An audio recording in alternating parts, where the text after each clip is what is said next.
எனக்கு 14 வயது இருக்கும் பொழுது நான் கலைஞர் என்ற ஆளுமையின் முன் மேடையில் பேசினேன். அவரது அந்தரங்கம் என்னை வாழ்த்தியதாக உணர்ந்தேன். அந்த உணர்வுடன் இன்று இந்த மேடையில் பேசுகிறேன். ஆனால் நான் கலைஞரை பற்றி பேசப்போவதில்லை. கலைஞரை பற்றி பேசப்போவதில்லை. ஒரு சொல்லை பற்றி பேசப்போகிறேன். ஒரு சொல் எத்தகைய வலிமை வாய்ந்தது!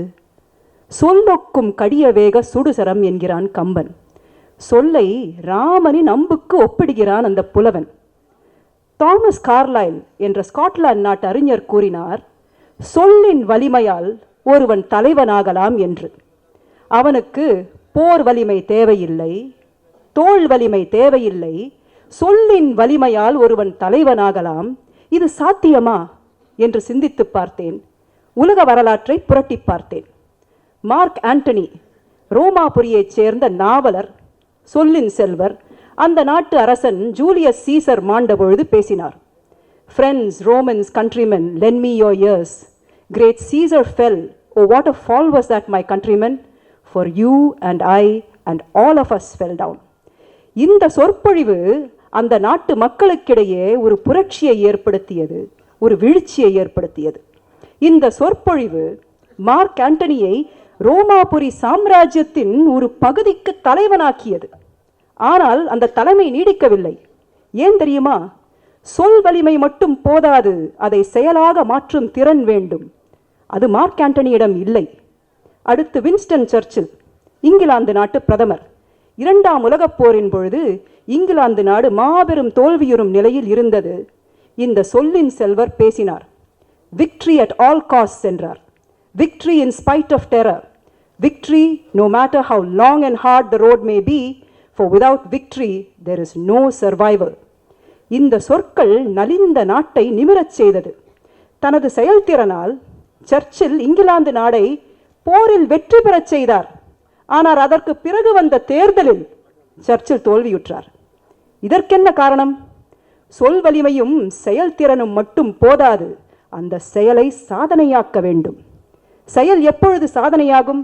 அந்த செயலின் அடிப்படை கோட்பாடுகள் பெரும்பான்மையோரின் உள்ளத்தில் எதிரொலிக்கும் பொழுது அது சாதனையாகும். இந்த ஆற்றல் சர்ச்சிலிடம் இல்லை. அடுத்து ஏப்ரஹாம் லின்கன், அமெரிக்க நாட்டு ஜனாதிபதி, அடிமைத்தனத்தை ஒழிக்க முற்பட்டார்.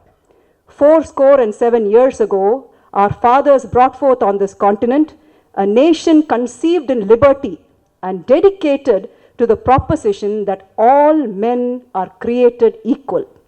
All men are created equal என்ற சொற்களை தன் செயல்திறனால் சட்டமாக்கினார். அது சாதனையாக நாடெங்கும் எதிரொலித்தது. ஆனால் அதுவும் போதவில்லை. அந்த சாதனை சரித்திரமாக வேண்டும். சாதனை எப்பொழுது சரித்திரமாகும்? அது நிரந்தரத்துவம் பெற்றால் சரித்திரமாகும். தனது சாதனையை சரித்திரமாக்க காலம் அனுமதிக்கவில்லை. ஏப்ரஹாம் லின்கன் படுகொலை செய்யப்பட்டார். அதற்கு பிறகு வந்தவர்கள் அதை செய்து முடித்தார்கள். எனது தேடலில் சொல்லை செயலாக்கி, செயலை சாதனையாக்கி, சாதனையால் சரித்திரம் படைத்த ஒருவரை இந்த தமிழ் மண்ணில் கண்டேன். திராவிட இயக்கத்தின் குடையின் கீழ் அறிஞர் அண்ணாவின் கண்ணொளியின் கதகதப்பில் வளர்ந்தவர் கலைஞர்.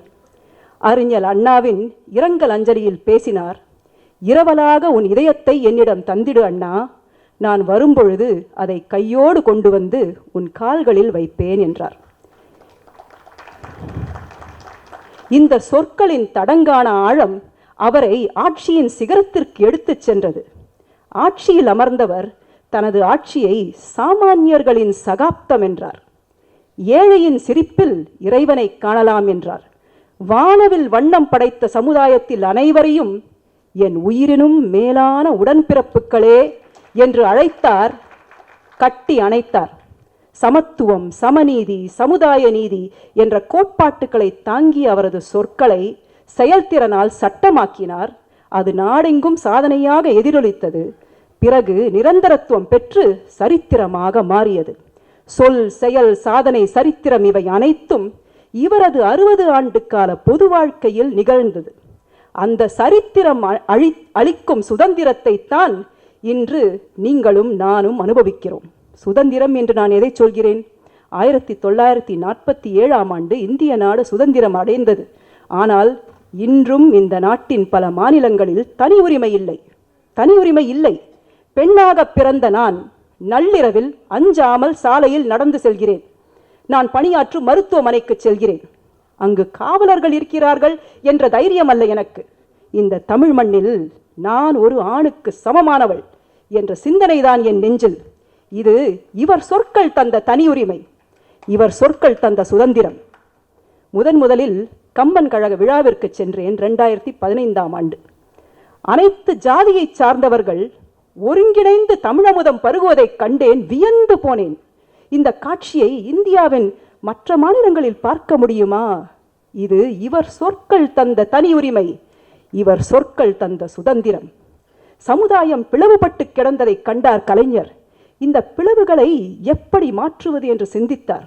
பூமி பிளந்தால் பூகம்பம் விளையும்.